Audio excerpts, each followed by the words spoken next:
Hey guys, so today we're going to talk about balancing music with the rest of your life. And it's something that I've had to think about a lot, seeing as I work full-time in a non-musical field. And I didn't really think about it a lot when I was in music school. I took for granted the fact that I had practice time built into my days, that I had classes that were literally meant to practice. I had chamber rehearsals, I had large ensemble rehearsals. My lessons happened once a week, and everything I was doing was built so that I could practice, because that's what you're supposed to be doing. But those of you who aren't studying music full-time, maybe you're a music minor or you're just playing for fun, and like me, are out in the real world and working full-time, not necessarily in music, or even if you are in music, you don't necessarily have the same kind of time you did in music school. And suddenly, the balance is so much more important. The first thing is definitely you have to fight for that time. I originally, when I first started working, was working a job that was 4 to midnight and had very little flexibility for time off. I had no consistency in my schedule, and it was really, really difficult to find time to practice, to find time to go to concerts, to find time to do anything musical, let alone play my own concerts. One of the reasons the 365 happened the way it did is because I could record when I had time each day, and that was a way to force myself to find time each day.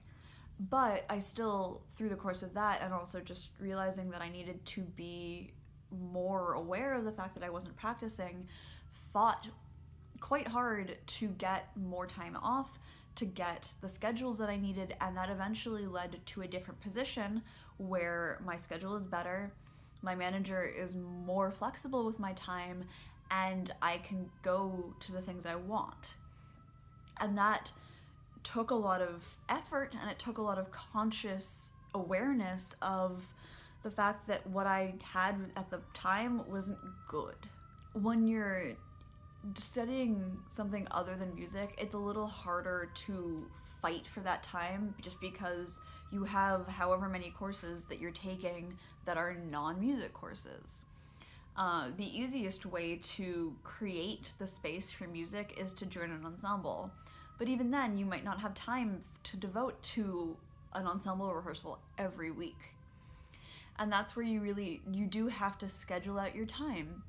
You have to figure out, one, is music worthwhile for you to continue? And if it isn't, that's totally your choice, but that's something that you have to think about.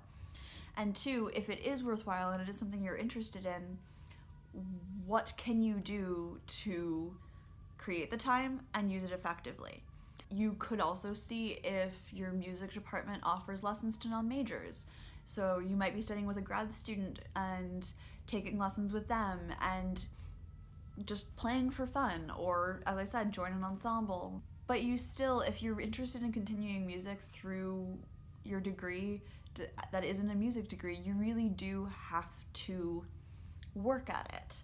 It's not just gonna be something that, oh, I have 20 minutes, I'm gonna play flute. Like, you really have to think about it and go, oh, I have 20 minutes, great, I can play flute. The easiest way for me to do that is to schedule my time. And it seems really clinical, but honestly, I look at my schedule for the week, I figure out what I need to do, and then I block out time. And sometimes I don't necessarily use all that time, but I know that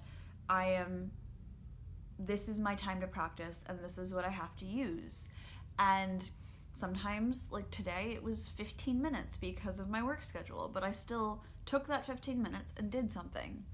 Yesterday, I had 4 hours, and so I could do more. And it's always about balancing and being aware of my schedule and where I can put the most practice, what I can do in the time I have, and then executing.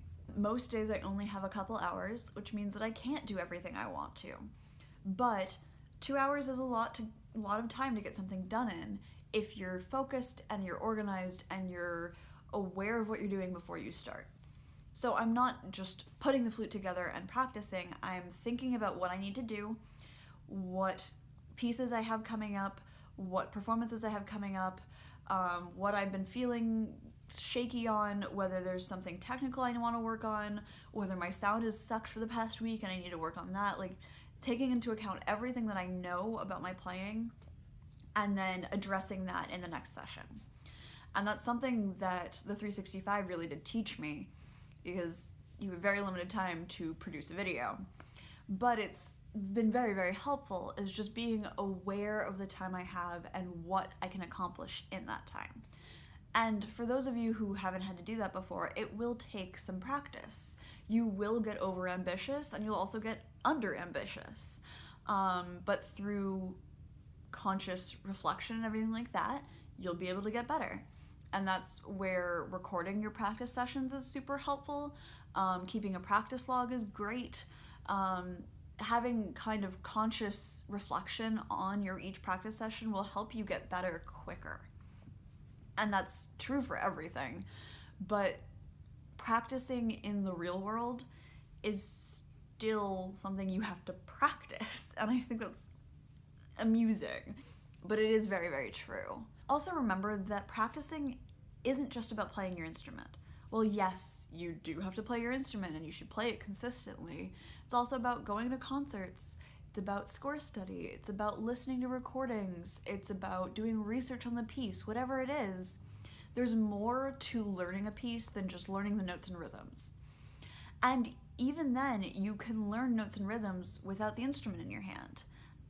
So if you happen to have 10 minutes to listen to a recording, but you don't really have 10 minutes to play, that's still effective work and things that will help you get better.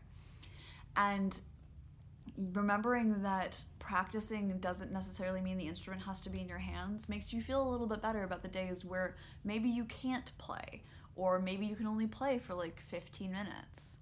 Concerts are something that have become very, very important to me since leaving music school, because one, it's a chance to interact with other musicians and make connections, but it's also a chance to hear music and hear other people and get inspired, learn more about other instruments' repertoire, hear pieces that I haven't ever heard live and hear them in a new way with new interpretations, and also just get exposed to things I never heard of. So explore outside of what you know and broaden your horizons. I know that's, how many cliches can I put in the same sentence? There's more to life in music than just practicing and performing. And when you're not in music school, that becomes more evident, and it also becomes more important to realize. It's something that I have had to think about a lot and had to reflect on a lot, and sometimes I don't feel like I'm doing enough, but it's still something that's always conscious in my brain that I need to think about. And that, the fact that it's always there and it's always there's a little bird in my head saying, Robin, you need to practice. Robin, you need to do music things. Robin, you need to apply for grants. You need to apply for festivals. You need to do all of these things to keep going in music, so that the fact that you work 40 hours a week in a pharmacy doesn't affect the fact that you are still a professional musician. So when this video goes up, I will be in the collaboration process with the first composer for the 52 Weeks of Flute project. If you're interested in finding out more about 52 Weeks, which is my year-long composer collaboration project, I will link the announcement video as well as the call for scores in the description. If you're interested in submitting to that call for scores, the link will give you all the information you need to submit, and that call is open until April 15th at 11:59 p.m. Central Standard Time. The videos for the project itself will be up on Saturdays. These videos are going to start going up on Tuesdays, and then there will be a Patreon exclusive video that goes up on Thursdays. I think that's when I'm going to post those. If you're interested in checking out those, which will be more about the collaboration process and how the composers and I came to the final product, please check out my Patreon. And if you're interested in supporting me more as well, please check out the Patreon. This is an incredibly large undertaking, and It's all self-funded right now, and it would really, really mean a lot to me to be able to put more into this project. If you guys like this video, please give it a like, and if you're new here, subscribe, and I will see you guys on Saturday.